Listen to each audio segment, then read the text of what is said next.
We're also looking at, just it's really amazing to see the industry that's built up around it and all the other opportunities, I think, for those that want to invest. Sure. It's like, if you want to invest in just, normal businesses, there's a lot of businesses here that are, kind of outcropping from this industry, right?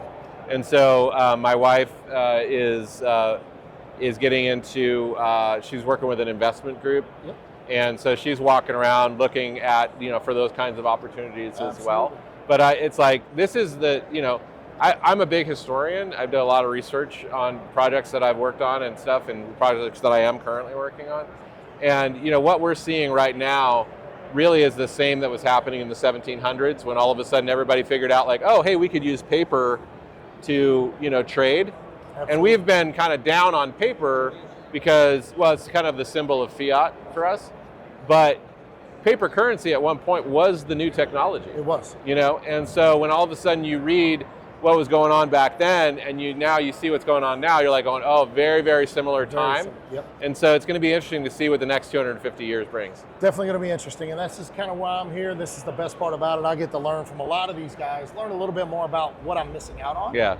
The FOMO for me is everything, the fear of missing out. Yeah. So I feel like I got to be a part of a little bit of something. Let's talk a little bit about your venture on what you guys do as far as the film side and all of that stuff. I've heard you've done some cool stuff lately, maybe with a guy by the name of Pat. Yep. So I'm a writer-director. I've been directing and writing and doing all sorts of filmmaking stuff. I own my own production company for almost 20 years. 20 years, wow. And over the last 6 years, I've done 7 full-length projects, documentaries. Really want to get into the scripted space, but right now, just the doors that God's been opening up have been to documentaries. Yeah. And one of the projects that we did is a 3-part series